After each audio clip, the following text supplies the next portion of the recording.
Halo, assalamualaikum warahmatullahi wabarakatuh.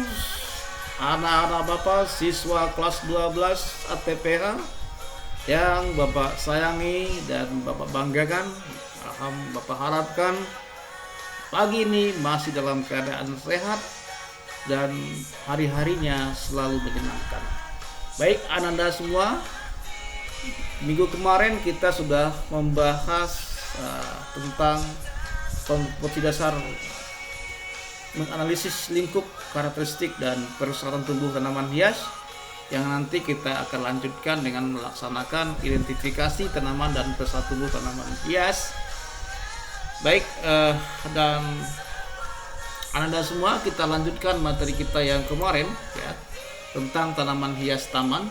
Sebelumnya kita review kembali apa yang sudah kita pelajari ya, bahwa klasifikasi tanaman hias taman itu adalah yang pertama sebagai tanaman penutup tanah, kemudian yang kedua tanaman pagar, yang ketiga tanaman pelindung atau peneduh, yang keempat tanaman pembatas, yang kelima tanaman pergola atau yang merambat, yang kelima tanaman hias air. Nah, kita sudah bahas dan Ananda semua juga sudah melakukan pengamatan terhadap berbagai jenis tanaman hias taman ini ya. Bapak ucapkan terima kasih atas tugas-tugas yang sudah dikumpulkan. Bagi yang belum mengumpulkan, silahkan Bapak masih menunggu ya, agar tugasnya segera dikumpulkan sehingga minggu depan. Dari hasil tugas-tugas Ananda itu dapat kita simpulkan ya kemarin, bahwa tanaman penutup tanah itu fungsinya adalah untuk menutup dan melindungi permukaan tanah, menyerap air dan memasok oksigen sehingga ramah terhadap lingkungan. Ya, contoh-contohnya sudah Anda dapatkan. Contohnya rumput gajah mini, rumput gajah, rumput golf, rumput manila, krokot, rumput Jepang dan sebagainya ya. Kemudian Anda juga sudah mencari tanaman pagar yang mana fungsinya adalah tumbuhan yang ditanam di tepi-tepi lahan, yang kegunaannya tentu adalah pembatas atau pagar antara lahan kita dengan lahan orang lain ya.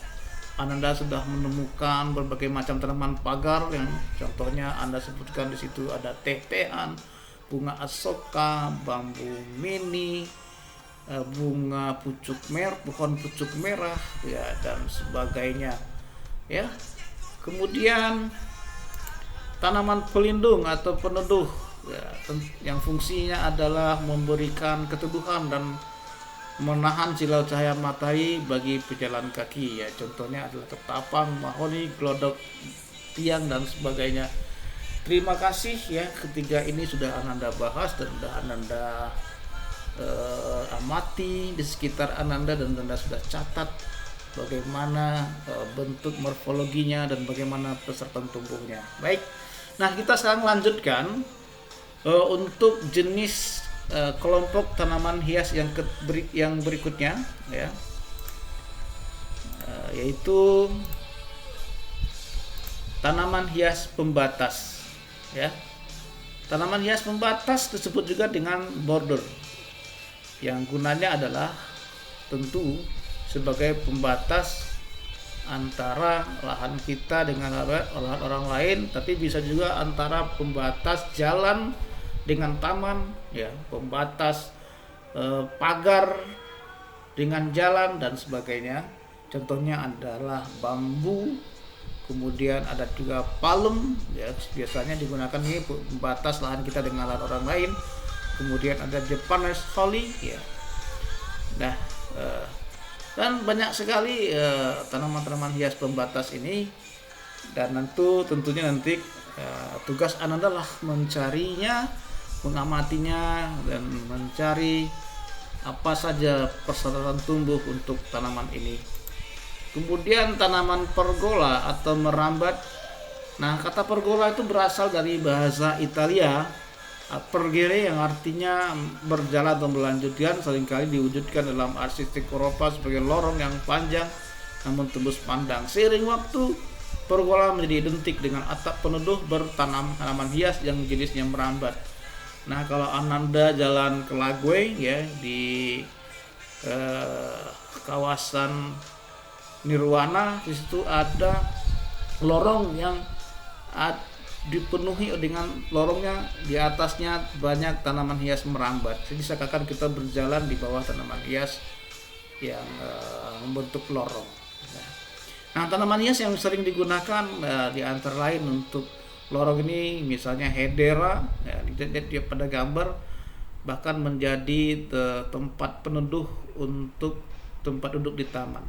Kemudian ada lagi contohnya morning glory yang karakteristik kita, yang ciri-ciri kita lihat mempunyai daun yang berwarna biru dan sangat unik sekali. Dan nanti tugas Anda mencarinya yang lainnya dan amati jenis-jenis contoh-contoh tanaman hias merambat lainnya. Kemudian tanaman hias air, ya, hampir semua tanaman hias air bisa tumbuh tanpa tanah, hanya dengan media pot bahkan gelas yang diisi air, tanaman akan tumbuh dan berkembang dengan sendirinya. Hal ini didukung oleh morfologi atau bentuk sang tanaman, terkhusus pada bagian akarnya. Tanaman hias air di akuarium, nah, contohnya digunakan pada akuarium tanaman hias air ini. Contohnya sini adalah pakis lidah, lalu Amazon sword. Nah, apa fungsinya tanaman hias air di akuarium ini? Tugasnya adalah untuk mengurangi polutan di air, menjaga air tetap bersih, menyerap karbon dioksida dan melepaskan oksigen ke dalam air, serta memberikan habitat yang nyaman bagi ikan. Nah, tanaman hias airnya misalnya di pot. Nah, ini dia yang lagi viral sekarang yang harganya bakal sampai jutaan, namanya Monstera deliciosa, termasuk spesies tanaman berbunga yang berasal dari hutan tropis Meksiko. Keunikannya pada bentuk daunnya yang berlobang-lobang. Nah, ini biasanya ditanam di dalam pot yang bersih air. Nah, dia akan bisa tumbuh dengan sempurna. Baik, Ananda semuanya. Nah, setelah kita membahas ini, minggu depan kita akan melanjutkan kompetisi dasar berikutnya, yaitu tentang menganalisis perusahaan media tumbuh tanaman hias, melaksanakan penyimpanan media tanaman hias. Sebenarnya kita sudah membahas ini di semester 3 di kelas 11. Nah, nanti kita akan ulang kembali, akan kita diskusikan lebih dalam lagi tentang persatuan media tumbuh tanaman hias ini, dan itu akan kita praktekkan dengan tanaman hias yang berbeda. Baik, terima kasih Anda semuanya. Sebagai oleh-oleh, carilah media tanam apa saja yang digunakan pada tanaman hias dan jelaskan kelebihan dan kekurangannya. Salah satu contohnya ada pada gambar, ada pakis, ada arang kayu, ada pasir.